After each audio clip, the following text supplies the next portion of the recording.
Assalamualaikum warahmatullahi wabarakatuh. Saya Okta Hardiati Pane dari kelas 12 TKJ 4 akan menjelaskan tentang perbedaan pemilu 2004 dan 2009. Sebelumnya, mari kita simak penjelasan tentang pemilu 2004 dan pemilu 2009.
Halo, jumpa lagi. Saya si Pena, maskot dari pemilu 2009.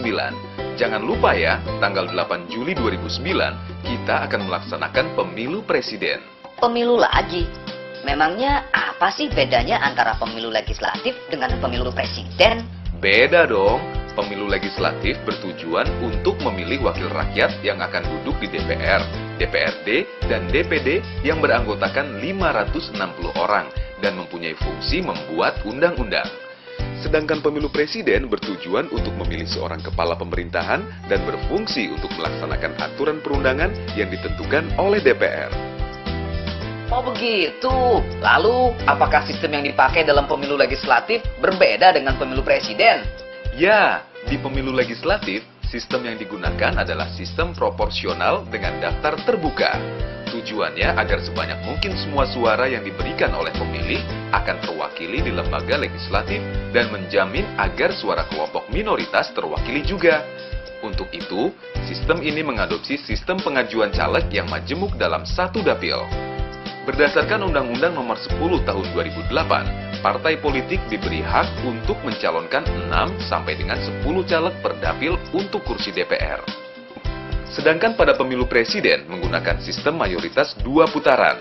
Artinya, pemenang pemilu harus mendapatkan suara terbanyak mutlak 50% plus 1. Nah, jika tidak ada pasangan calon yang mendapatkan dukungan atau suara 50% plus 1, maka perlu diadakan pemilu presiden putaran 2. di mana pesertanya adalah kandidat dengan perolehan suara terbanyak 1 dan 2 di pemilu presiden putaran 1 dan pemenangnya adalah pasangan calon yang mendapatkan suara terbanyak di pemilu presiden putaran 2. Sistem ini digunakan karena jabatan eksekutif yang diperebutkan hanya 1.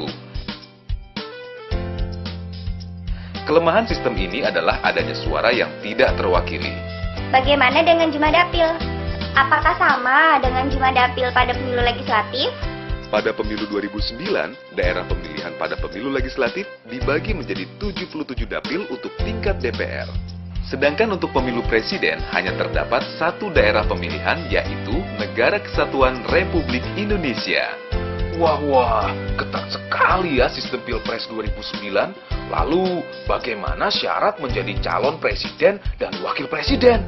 Berdasarkan Undang-Undang Nomor 42 Tahun 2008 tentang Pemilu Presiden dan Wakil Presiden Pasal 5, persyaratan menjadi calon presiden dan wakil presiden adalah antara lain: bertakwa kepada Tuhan Yang Maha Esa, telah melaporkan kekayaannya kepada instansi yang berwenang, terdaftar sebagai pemilih, belum pernah menjabat sebagai presiden atau wakil presiden selama 2 kali masa jabatan dalam jabatan yang sama, tidak pernah dijatuhi pidana penjara 5 tahun atau lebih, berusia sekurang-kurangnya 35 tahun, pendidikan tamat SMA dan sederajat.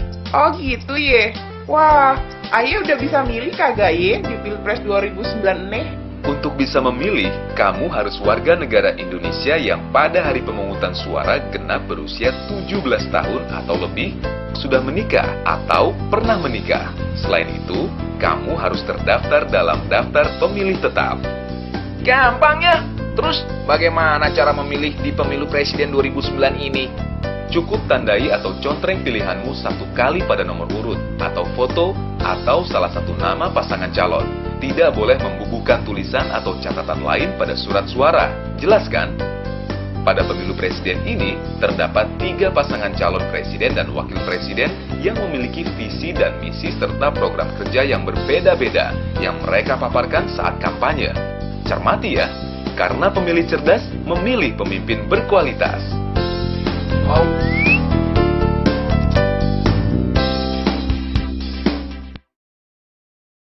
Adapun kelebihan dan kekurangan dari pemilu 2004, yaitu kelebihannya, rakyat bisa langsung melihat kualitas calon. Ini cocok bagi masyarakat yang tingkat kualitas pendidikannya sudah tinggi. Kelemahannya, Komisi Pemilihan Umum Pusat tidak tegas dengan bawahannya. Hal ini mengakibatkan semua masalah terkait pemilu menumpuk di tingkat nasional. Adapun kelebihan dan kekurangan pemilu 2009, yaitu kelebihannya, perencanaan pembangunan lebih teratur baik di pusat maupun di daerah-daerah. Rakyat atau masyarakat tidak perlu lagi ke TPS, dapat menghemat biaya dan waktu untuk masyarakat. Pelantikan dapat dilakukan secara serentak. Kekurangannya, dana yang diperlukan cukup tinggi, munculnya nama-nama calon yang bermasalah, muncul calon tunggal di mana masing-masing daerah, banyaknya kampanye yang ilegal, politik uang, manipulasi dana kampanye dan pemilu, terjadinya suap menyuap, terjadi banyak korupsi. Sekian, semoga bermanfaat. Wassalamualaikum warahmatullahi wabarakatuh.